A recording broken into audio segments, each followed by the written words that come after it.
بسم اللہ الرحمن الرحیم۔ پارہ 29 سورۃ الدہر۔ سورۃ الدہر شروع ہی میں ہمیں اس بات پر غور کرنے کی دعوت دیتی ہے کہ جب ہم پیدا نہیں ہوئے تھے تب ہم کہاں تھے، کوئی ہمارا نام جانتا تھا، کچھ بھی تو نہیں پتا تھا۔ پھر اگلی ہی آیت میں انسان کی پیدائش کی بات آئی ہے اور اللہ نے کیوں پیدا کیا تاکہ اس کا امتحان لیا جائے، اور کتنے لوگ ہیں جو سمجھتے ہیں کہ اللہ نے ہمیں جو کان اور آنکھیں دی ہیں یہ ایک امتحان ہے۔ اور پارے کے آغاز میں ہم نے سورۃ الملک میں دیکھا تھا کہ زندگی ایک آزمائش ہے اور یہاں کس کے لیے پیدا کیا گیا ہے۔ جہاں بھی آزمائش ہوتی ہے وہاں پھر اختیار ہوتا ہے۔ کمرہ امتحان میں بیٹھے تو سوالات دے دیے جاتے ہیں اور کئی اختیارات ہیں اور اس میں صحیح جواب کو منتخب کرنا ہوتا ہے، یعنی طرح طرح کی چوائسیز ہوتی ہیں۔ لیکن یہاں ایسی چوائسیز تو نہیں، لیکن دو چوائسیں ہیں، وہ راستے ہیں، شکر کرنے والا بنے یا کفر کرنے والا بنے۔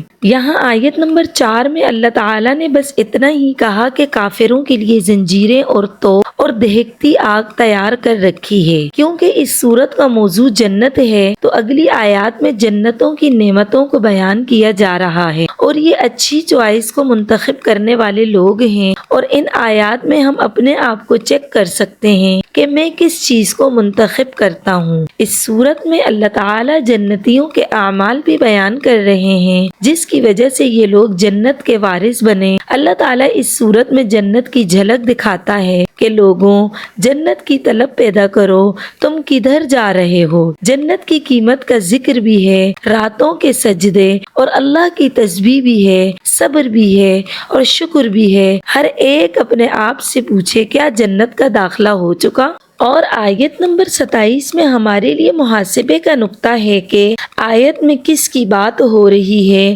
کہیں میں تو نہیں جو صرف اس دنیا کی چیزوں کو پانا چاہتی ہوں۔ اس آیت میں عاجلہ کا لفظ آیا جس کو آج کے دور میں پریشانی کہتے ہیں۔ ہر چیز میں جلدی کا کلچر ہے۔ فاسٹ فوڈ کیا ہے؟ فاسٹ عاجلہ کو کہتے ہیں۔ کوئک ڈرنک کا لفظ منٹوں میں تیار کیا، جھٹ پٹ لائنوں میں لگنے کی ضرورت نہیں، ڈرائیو تھرو گاڑی میں سوار نکل جانا، ساری اصطلاحات جو ہیں یہ سب عاجلہ کا کلچر ہے، اور اس میں سب سے زیادہ اہم کردار اشتہارات کا ہے۔ اللہ تعالیٰ کہہ رہے ہیں کہ ایسی ساری چیزیں کرنے والے اتنے بھاری دن کو پیچھے چھوڑے ہوئے ہیں، اور آخری آیات میں اللہ تعالیٰ فرما رہے ہیں کہ قرآن تو ایک نعمت ہے تمہارے لیے۔ ہم سب اپنے آپ سے یہ سوال پوچھیں کہ ہم عاجلہ کے دل دادا ہیں یا آخرت کے؟ اور پھر یہ بات بہت زیادہ اہم ہے ہمارے لیے کہ دنیا بھی تب ہی ملے گی جب اللہ چاہے گا، اس کی رضا کے بغیر نہیں مل سکتی۔ اس کے لیے کرو کیا کہ اللہ کو راضی کر لو، اور آخر میں ہم اپنا محاسبہ کر لیتے ہیں کہ عاجلہ کا طلبگار ہوں یا آخرت کا۔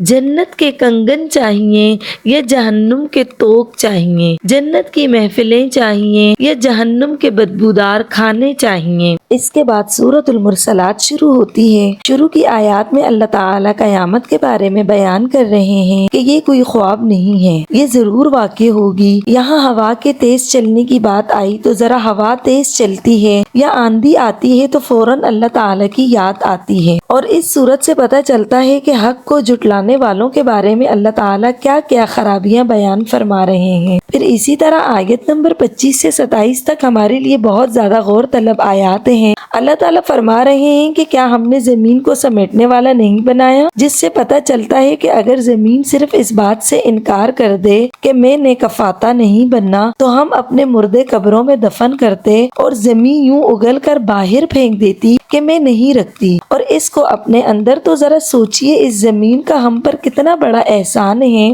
اور کتنوں کو یہ زمین اپنے سینے پر برداشت کر رہی ہے اور اونچے اونچے پہاڑوں کے بوجھ سے نہیں تھکی۔ تم اللہ کے احکامات سے کیوں تھکتے ہو؟ کبھی سوچا اتنی خوبیوں کی مالک اور بچھی پڑی ہے تمہارے قدموں میں کتنی عاجزی ہے؟ کوئی شوق نہیں اس کو بڑا بننے کا، میں لوگوں کے سروں پر چڑھوں گا۔ ایسی اطاعت چاہیے اللہ کو بندوں سے۔ اللہ کو یہ مطلوب ہے کہ لوگ تم کو قدموں سے روند رہے ہوں اور تم ان کو پانی پلا رہے ہو۔ یہ اخلاق چاہیے ایک داعی دین سے، یہی رویے مطلوب ہیں امت مسلمہ سے کہ میٹھے پانی بنو۔ لوگوں کے رویوں کے تابع اپنے اخلاق کو نہ کرو کہ لوگ اچھا کریں گے تو تم بھی اچھا کرو گے، وہ برا کریں گے تو تم بھی برا کرو گے۔ آیت نمبر 29 سے اگلی آیات کو پڑھتے وقت تصور کرنے کی ضرورت ہے کہ جہنم کیسی ہوگی۔ بڑے بڑے محلات جتنی چنگاریاں ہیں تو پھر اس آگ کے شعلے کیسے ہوں گے۔ ہم سب اپنی آنکھیں کھولیں اور یہ مت سوچئے کہ آگ صرف کافروں کے لیے ہے، وہ لوگ بھی جائیں گے جو حق کو جھٹلاتے ہیں اور انکار کرنا کیا ہوتا ہے کہ میں نہ مانوں، مسلمان ہوں، کہاں جائیں، آؤ نماز پڑھو، اور جواب آئے میں نہ مانوں۔